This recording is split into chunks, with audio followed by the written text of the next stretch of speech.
Here we go.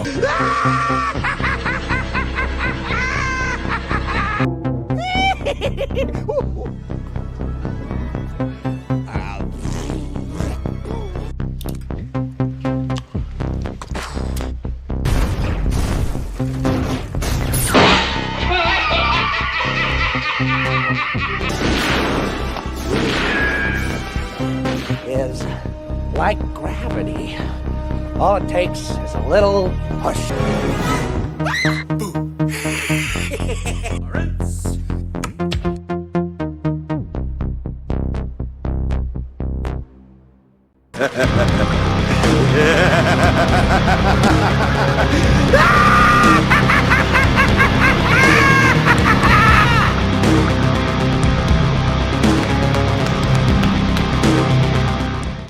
What's up, guys? How you doing? Welcome back to the channel. So glad you stopped by. And if you are brand new here, allow me to say welcome. Why don't you grab a seat and stay a while? And as long as you're here, do me a couple favors first. Go down and hit that subscribe button. Make sure to ring that notification bell. Make sure it says all so you know when the next video pops up. Hit that like button. And before you head out, drop a comment. And if you're of the 790 plus regulars here, welcome back for another round. As you also hit that like button. And before you leave, drop a comment. As we all know, YouTube does love those comments. And of course, as always, share this video with your friends. All social media. My socials for Instagram and X are down below in the description, along with, yes, that wonderful link to that fabulous Joker Voice merch store.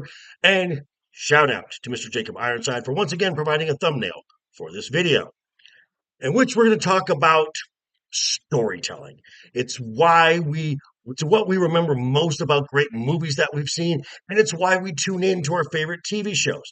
And especially with TV, the plots, it's what brings us week over week over week to keep investing in these characters within interesting storylines with a satisfying payoff.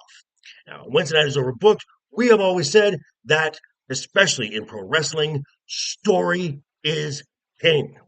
And there have been some examples of really good storytelling within the last few years.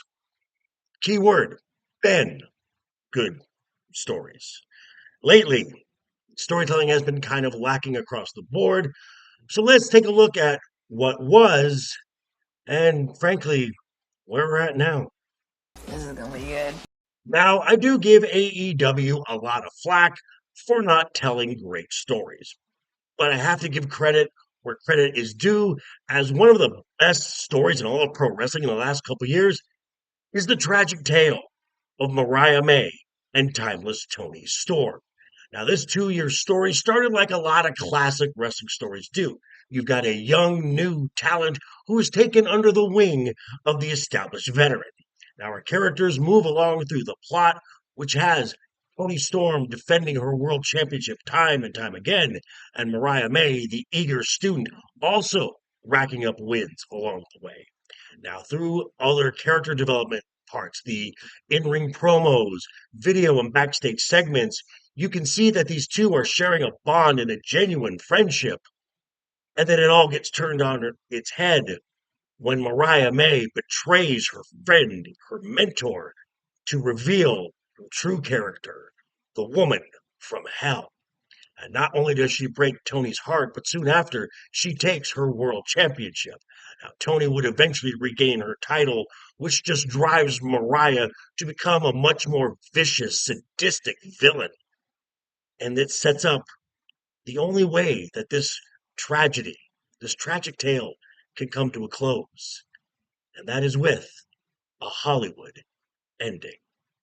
So beautiful. And the WWE has also had success with this long-term story in the last few years. And most notably, of course, is that story of the Bloodline, the return of Roman Reigns and his ascension to champion, and along with his real-life cousins, the Usos, they reigned over the WWE for the better part of 4 years, with Roman Reigns being exalted as the tribal chief. Now, at a certain point, the story did start to get a little stale, so WWE added a new element into the story by adding Sami Zayn to the Bloodline. Now, this added also some levity but really it added character development for all parties involved in this story. And all the while, there was another long-term story being told, and that was the American Nightmare, Cody Rhodes, the prodigal son who had returned home to claim the title that his father was denied. Now, these stories began to intertwine at WrestleMania 39, where Roman defeats Cody for the Universal Championship. And now, moving forward, they were moving back to the inevitable rematch of this until it almost got derailed by one of Roman's family members. Hey, Rock! Go fuck yourself! But in the end, both these stories came to an end at the main event of WrestleMania 40. Roman Reigns' 1,316-day title reign finally came to an end, and Cody Rhodes, for his father, became the WWE champion. Perfection. And recently, the WWE has also had other successes of note. I mean, the feud between CM Punk and Drew McIntyre, which culminated inside a Hell in a Cell, was widely regarded as not just the feud, but their match inside Hell in a Cell was also widely considered the match of that year. That's a fact.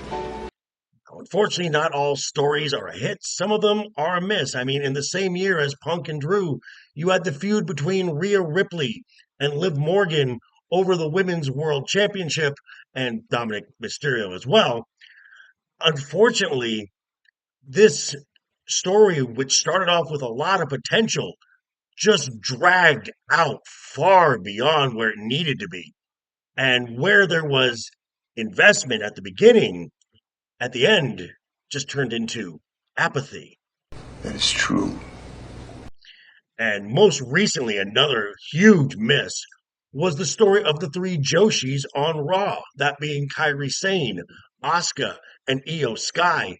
This story got completely derailed when Kairi Sane was released by the company before the story could end.